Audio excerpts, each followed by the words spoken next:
मनुष्य के जीवन में दीप का बहुत ही महत्व है। वैसे तो कुंडलिनी शक्ति जगने पर आँख कान की आवश्यकता नहीं पड़ती। हम बिना आँखों के देखते हैं, बिना कान के सुनते हैं, बिना जिह्वा के स्वाद लेते हैं और बिना वॉइस बॉक्स लैरिंग्स के हम बोलते हैं। किसी भी इंद्रियों की आवश्यकता नहीं पड़ती।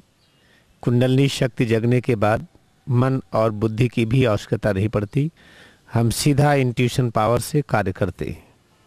लेकिन जब तक कुंडलिनी न जगे तब तक दीप का बहुत ही महत्व है। निरंतर प्रयास है कि अपने स्वरूप में वो स्थित हो जाए। मनुष्य का स्वरूप कुंडलिनी शक्ति का स्वरूप है।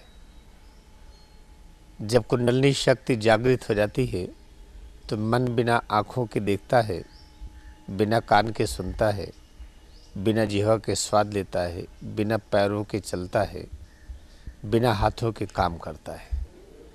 कुंडलिनी शक्ति जागृत होने के बाद हम इंट्यूशन पावर से कार्य करते हैं। लेकिन जब तक कुंडलिनी शक्ति जागृत न हो तब तक दीप आवश्यक है। दीप के जलाने पर जो आँखों का अंधापन है ये कम हो जाता है। दीप जलाइए तो उससे प्रकाश प्रकट होता है और आँखों से हम साफ साफ देखते हैं। तो दीप मालिका का अर्थ ये है कि हम अनेक प्रकार के, अनेक तरह से अनगिनत संख्या के दीप जलाएं और जो अस्पष्ट दिखाई पड़ता है, जो कन्फ्यूज्ड स्टेट में दिखाई पड़ता है, वो साफ साफ दिखाई पड़ने लगे। तो दीप मालिका या दिवाली पर्व जो मनाते हैं उसका लक्ष्य ये है कि जब तक हम कुंडलिनी शक्ति के पूर्ण शक्ति से निर्देशित न हो, गाइडेड न हो, तब तक हमें अपने इंद्रियों को पूरी तरह सजगता से जागृत रखना पड़ेगा और इंद्रियों को इतना अनुशासित रखना पड़ेगा कि आँख ठीक से देखे, कान ठीक से सुने और त्वचा ठीक से स्पर्श की क्रिया करे, जिह्वा स्वाद लेने की क्रिया और नाक गंध की क्रिया। मन और बुद्धि भी पूरी तरह सजगता से कार्य करे।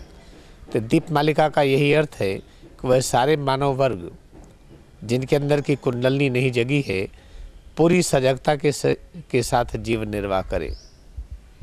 हम पूरे होश में आएँ, पूरी तरह से सजग हो जाएं। और कैसे हम सजग हों, सजगता किस स्तर तक बढ़े, कैसे बढ़ेगी, इस पर अनेक प्रयोग हुए हैं। लेकिन अभी तक ये सिद्ध हो चुका है कि क्रिया योग साधना से जो हमारी सजगता बढ़ती है ये बहुत तेज और बहुत अधिक बढ़ती है। सामान्य रूप में सजगता बढ़ाने के लिए 10 वर्ष अगर हमें लगते हैं तो क्रिया योग के अभ्यास में 5 मिनट में वो चीज़ प्राप्त हो जाती है।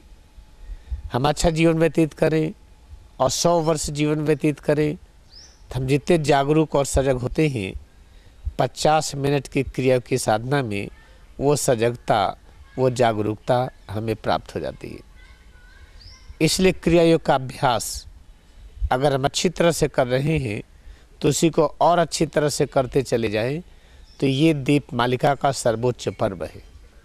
जैसे जैसे क्रिया योग का अभ्यास होता है अपने अंदर शक्ति संचय होता है और जैसे जैसे शक्ति संचय होती है ये संचित शक्ति सिर और रीढ़ के अंदर जो हमारे ज्ञान के दीप हैं उनको प्रज्वलित कर देती है। आप देखिए दीप मालिका के दिन 7 दीप जलाते हैं। तो जब हम क्रिया योग का अभ्यास करते हैं तो शक्ति संचय इस कदर बढ़ जाता है कि सिर और रीढ़ के अंदर सुसुप्त 7 ज्ञान के केंद्र जागृत होने लगते हैं। वही है 7 दीपों को जलाना। और फिर उस जागृत ज्ञान केंद्र से सिर से लेकर के पैर की अंगुली तक जितने भी अंग हैं, जितनी भी कोशिकाएं हैं, जितने भी अणुपरमाणु हैं, हम सभी को जागृत कर लेते हैं। इसीलिए दीप मालिका के पर्व में जब हम पूजा करते हैं लक्ष्मी की तो 7 दीप जलाते हैं। फिर 7 दीपों के माध्यम से हजारों दीप जलाते हैं। तो ये एक आध्यात्मिक क्रिया है। अगर आप क्रिया योग का अभ्यास करते हैं तो बहुत ही भाग्यशाली हैं। लेकिन क्रिया योग का अभ्यास है क्या, इसको कैसे करें, अनगिनत तरह की क्रियाओं के अभ्यास में जोड़ दिया गया है। याद रखें कि जब आपको ईश्वर से मिलने की तड़पन होगी, इसलिए नहीं कि घर में झगड़ा हुआ है, इसलिए नहीं कि परिवार से हम नाराज़ हैं, या मित्र से झगड़ा हो गया, या कोई चीज़ पाना चाह रहे थे नहीं पाए, तो हम ईश्वर को याद करते हैं। ऐसी स्थिति में नहीं, किसी से झगड़ा न हुआ हो, कभी हम अशांत न हो, कभी हम निराशा में न हो, लेकिन ईश्वर से मिलने की अगर हमारी तड़प बढ़ जाती है कि हम कैसे परमात्मा से मिलें, तो क्रिया योग का अभ्यास अपने आप सरल हो जाता है। वरना कुछ भी करिए, क्रिया योग का अभ्यास करना आसान नहीं है, क्योंकि यह साधना बहुत ही आसान है। इसको शब्दों में कह करके या लिख करके इसको व्यक्त नहीं किया जा सकता है। तो आइए हम लोग संकल्प लें कि इस दीपमालिका के पर्व पर हम ईश्वर से अपना संबंध कैसे बढ़ाएं, ईश्वर के प्रति अपना प्रेम कैसे बढ़ाएं, चिंतन करें। जो पूरे ब्रह्मांड का रचयिता है, पूरे ब्रह्मांड के रूप में स्वयं प्रकट हुआ है और इसके अतिरिक्त अनंत रूप में व्याप्त है, वो हम ऐसे परब्रह्म के साथ कैसे एकाकार हों, इसकी प्यास जगाएं। और प्यास जगाने के लिए बड़ा सरल तरीका है कि आप क्रिया योग का अभ्यास करते जाएं पूरी भक्ति के साथ।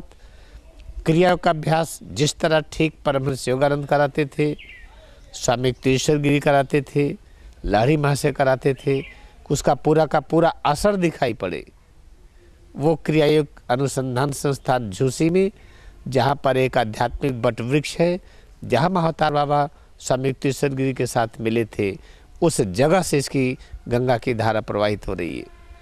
और यहाँ की गंगा की धारा जाकर के टोरंटो के योग फेलोशिप में भी प्रकट हो रही है। इसलिए दो जगह पर उपस्थित होकर के इसका खूब अच्छी तरह अभ्यास करके देखें, आपको उसी तरह से सच मिलेगा जैसे 2 धन 2 बराबर 4। ईश्वर आपको सुखी करें। ये दीपमालिका पर्व आपके लिए शुभ हो, आपके परिवार के लिए, आपके साथ पूरे राष्ट्र के लिए, पूरे विश्व के लिए। आपकी मैं वंदना करता हूँ, आपको नमन करता हूँ।